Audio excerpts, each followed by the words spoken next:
problemático? Nós estamos fazendo requerimentos dentro de inquérito policial. O inquérito policial ele ainda vem quase que vazio, né, sem muitas informações. Está sendo pleiteado imagens de câmeras e tudo mais. Nós esperávamos que a polícia continuasse fazendo as buscas ali na região. No entanto, nos foi informado que semana passada os policiais que estavam lá não estavam fazendo buscas, que eles estavam apenas complementando algumas diligências, né? Então a família ela não desiste, né? A família está buscando vários meios aí para descobrir onde os desaparecidos estão e também onde os procurados estão, né? Então não vai parar, a família deixou muito claro isso, que não vai parar, não vai desistir e que esse caso não vai ficar impune. Até então a delegacia trata como homicídio, né? Isso, a delegacia trata como homicídio.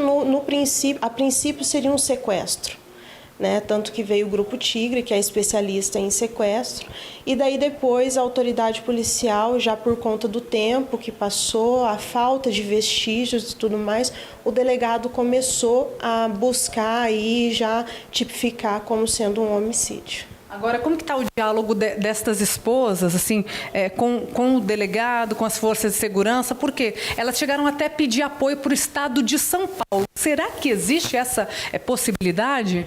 Eles estão em contato com a Secretaria de Segurança Pública do Estado de São Paulo, né? Eles estão em contato ali, mas esse contato está sendo feito por elas, pela assistência, porque por parte do Estado do Paraná não houve nenhum pedido de cooperação de forma formal, né? Então elas realmente estão em contato com delegados, né? Já sabem aí que o secretário de Segurança Pública do Estado de São Paulo já tomou ciência. Com relação ao diálogo com os delegados de polícia, tanto de Icaraíma quanto de Umuarama, que avocou a competência para ele com relação às investigações, é zero. Eles não respondem pelo WhatsApp, não respondem ligações, não respondem inclusive essa advogada, né, que agora ficou aí declarado por parte do delegado que o nosso contato será único e exclusivamente dentro do inquérito policial. Agora, isso até prejudica, né, para que essas famílias estão angustiadas, né, doutor? Imagina, 21 dias sem notícias do pai, do vô, tem alguns ali que já tinham até netos, né? Sim, o Rafael, ele tem um filho de 6 meses, né? Então, é muito difícil. Eu, sinceramente, nunca vi acontecer isso. Eu nunca tive problema com relação a isso, de falta de diálogo com a autoridade policial, já que são informações que chegam tanto para a família quanto para essa advogada, e a gente envia para a autoridade policial que não nos responde, né? Então não tem informação nem dentro do inquérito policial com relação às diligências que estão sendo feitas, se é que estão sendo feitas, e nem resposta para a família, para acalmar o coração dessas pessoas, mostrarem que estão seguindo alguma linha, né? Dizem que o receio é de que essas informações vazem, mas a família ela tem interesse em saber, mas ela não tem interesse em divulgar, em frustrar nenhum tipo de investigação, porque elas realmente querem o resultado de encontrar seus entes queridos e de prender essas pessoas que praticaram esse crime. Então é muito difícil, muito triste que a autoridade policial de Umuarama e de Caraíma esteja agindo dessa forma. Agora, a última informação que chegou para a imprensa é de que o Paulo Ricardo Buscariolo e o Antônio, pai e filho, estariam em um posto de combustível ali e teriam ido sentido a São Paulo. Essa informação chegou para vocês? Chegou, essas informações chegaram, né? Muitas informações estão chegando, Nádia. Que eles estão em São Paulo, que eles estão no Mato Grosso do Sul, que eles foram para o Paraguai. Todas as informações com detalhes estão sendo passadas para a autoridade policial.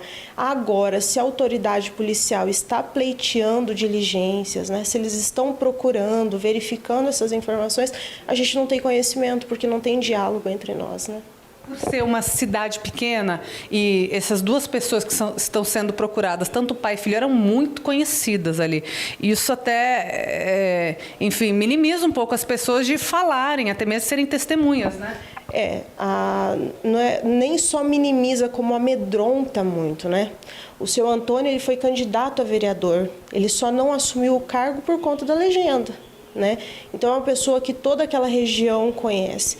E essa família já é conhecida pelo crime, né? Eles são conhecidos aí por algumas situações e as pessoas temem muito. Então, por isso a dificuldade de que pessoas se dirijam até a delegacia de polícia e testemunhem com relação ao fato que aconteceu. E por isso pessoas vão lá, criam Instagram fake, mandam mensagens, compram chip, né, assim, chip que vai usar e já desativa o chip e mandam mensagens e tentam contribuir com relação às investigações, né? Mas com relação a ir até a delegacia e testemunhar, a gente realmente tem muita dificuldade com isso por conta do medo que essas pessoas causam. Tanto é que chegaram mensagens anônimas, né, no Instagram de uma das esposas dos desaparecidos, né? Várias mensagens, inclusive todas muito coerentes, né? Nós questionamos a autoridade policial se ela realmente havia ido até o local. A autoridade policial disse que sim. Nós tivemos informação por outras pessoas que exatamente naquele local eles não foram, né? Mas as informações estão sendo passadas. Por isso que a família ela pede tanta ajuda do governo do estado, do secretário de Segurança Pública, para que eles venham a intervir nessa situação. Porque o tempo que passa são as provas que se perdem, né? Então, daqui a pouco, mais uma coisa nós temos certeza, que esse caso não vai ser esquecido. É um dos casos mais emblemáticos e mais desafiadores da sua carreira, como advogada, como perita criminal também? É um dos.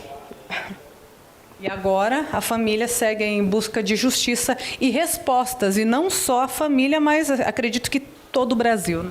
A sociedade ela busca isso, né? A família ela está desesperada, sofrendo muito, né? Tanto a Meire quanto a Denise, dificuldade de dormir, filhos que choram, netos, uma neta foi internada por conta dessa ausência do avô. Então, assim, a sociedade também, né? A sociedade quer saber. Eu nunca vi uma investigação assim, onde o delegado de polícia, ele não passa nenhuma informação, porque se ele passa imagens de câmeras, se ele divulga imagens, fotos atuais dos procurados, se ele divulga, é muito mais fácil para a população informar, né? Para a população ajudar. Então, quando ele fecha as investigações, realmente traz muita estranheza. Hoje vamos nos adentrar num caso que vem abalando famílias inteiras e despertando preocupação em todo o Brasil. Trata-se do desaparecimento de 4 homens em circunstâncias ainda pouco esclarecidas. Uma história de angústia, silêncio e busca incessante por respostas. Robisley Hernani de Oliveira, de 53 anos, Rafael Juliano Marascalci, 43, Diego Henrique Afonso e Alencar Gonçalves, desapareceram há mais de 20 dias na região de Icaraíma, noroeste do Paraná, deixando esposas, filhos e netos mergulhados num sofrimento que parece não ter fim. Cada dia sem notícias é um peso adicional sobre corações já exaustos, e a sensação de impotência cresce à medida que o tempo avança e as informações oficiais permanecem escassas. A advogada doutora Josiane Monteiro, que representa as esposas dos desaparecidos, tem sido a voz dessas famílias junto às autoridades. Em entrevista, ela relatou que os esforços jurídicos têm esbarrado numa falta de comunicação preocupante.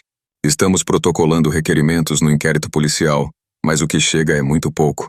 As diligências são pontuais, e as respostas, quando vêm, são mínimas. Pleiteamos imagens de câmeras, relatórios de buscas, mas o inquérito segue praticamente vazio. Lamenta. Segundo ela, os familiares esperavam que a polícia mantivesse buscas constantes na região. Porém, receberam a informação de que, na última semana, os agentes estariam apenas a complementar diligências, sem efetivamente procurar pistas novas. A família não vai desistir. Elas estão dispostas a buscar todos os meios para saber onde estão seus maridos, pais e avós, e para que esse caso não fique impune. Inicialmente, o desaparecimento foi tratado como sequestro, motivo pelo qual o Grupo Tigre, especializado nesse tipo de crime, chegou a atuar.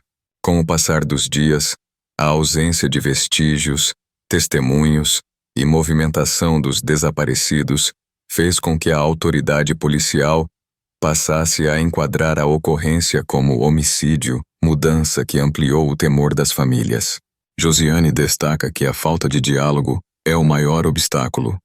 As esposas tentam contato com os delegados de Icaraíma e de Umuarama, mas não obtém retorno. Mensagens não são respondidas, ligações não atendidas. Até para mim, que represento juridicamente as famílias, o delegado determinou que o contato será feito exclusivamente dentro do inquérito. Isso dificulta o acompanhamento e aumenta a angústia.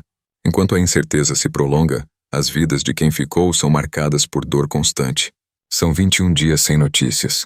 O Rafael tem um filho de apenas 6 meses, que pode crescer sem conhecer o pai.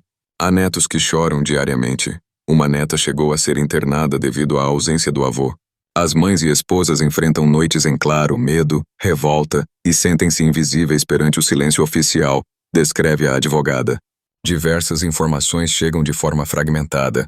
Rumores de que Paulo Ricardo Buscariolo e o filho Antônio, suspeitos e também procurados, foram vistos em um posto de combustível a caminho de São Paulo. Outras versões apontam para o Mato Grosso do Sul ou até o Paraguai. Cada detalhe recebido é imediatamente encaminhado à polícia. Mas não sabemos se diligências são realizadas, se as pistas estão a ser verificadas. Essa falta de retorno alimenta rumores e multiplica o sofrimento, afirma Josiane. O medo também se impõe como barreira. Trata-se de cidades pequenas onde todos se conhecem. O senhor Antônio chegou a concorrer ao cargo de vereador e só não assumiu por questões partidárias. A família é conhecida por envolvimentos anteriores, o que intimida possíveis testemunhas. Muitos moradores preferem ajudar de forma anônima, criando perfis falsos, comprando chips descartáveis, enviando mensagens com pistas. Recebemos informações coerentes, detalhadas, mas a polícia nem sempre confirma se foi ao local verificar. Isso gera mais frustração. Para a advogada, a ausência de transparência compromete a colaboração popular. Se a polícia divulgasse imagens atuais dos suspeitos, trechos de câmeras, relatórios de buscas, a população teria condições de ajudar muito mais. Quando tudo é mantido em sigilo absoluto, a sociedade sente estranheza e as famílias perdem confiança na investigação. Por isso pedimos a intervenção do governo do estado e o apoio do secretário de Segurança Pública. Cada dia que passa são provas que se perdem, memórias que se apagam e o rastro esfria. O caso de desaparecimento que envolveu Robisli, Rafael, Diego e Alencar transforma-se em um marco não apenas na carreira de Josiane Monteiro, mas na consciência coletiva da sociedade. As vozes de dor e desespero ecoam em cada esquina, à medida que famílias ficam desamparadas e sem respostas. Aliado a isso, o silêncio institucional se revela como uma barreira que impede o avanço das investigações, criando um clima de impunidade que ferve sob a superfície da comunidade. É essa complexidade que torna o drama ainda mais pungente, com crianças inocentes questionando incessantemente onde estão seus pais, e avós que anseiam por reencontrar o brilho dos netos em seus rostos. Os sentimentos de indignação e frustração tomam conta da sociedade, que clamam por respostas. Com o passar do tempo, o desaparecimento não é mais um simples drama familiar. Ele se transforma em um tema que transcende limites locais, descortinando as fragilidades da comunicação entre autoridades e cidadãos. A falta de informação e a ineficácia nas investigações ressaltam a necessidade urgente de reformas na forma como essas situações são tratadas, especialmente em regiões onde o medo e o poder local moldam a realidade. A crítica se intensifica e a pressão por justiça se torna insustentável. Neste cenário surge a necessidade de um diálogo amplo e transparente. A população, cansada da inércia, exige que os fatos sejam esclarecidos, que os suspeitos sejam localizados e que as famílias tenham as respostas que tanto anseiam. Qualquer omissão por parte das autoridades não apenas prolonga o sofrimento das vítimas, mas também mina a confiança pública nas instituições que deveriam protegê-los. Em um momento em que justiceiros sociais se encontram antagônicos a um Estado que falha em suas promessas, a pergunta se apresenta: a transparência nas investigações é uma utopia distante? Convidamos você a participar desta discussão vital. Será que o apoio ao Estado de São Paulo poderia ser um caminho para acelerar a busca por justiça? Compartilhe sua opinião, inscreva-se no canal TV Notícias de Brasil e una sua voz à de tantas outras que clamam por uma solução. Seu apoio é fundamental, não apenas para manter viva a esperança, mas também para pressionar por ações concretas que possam mudar o rumo dessa história, permitindo que a verdade venha à tona e que a justiça seja finalmente alcançada.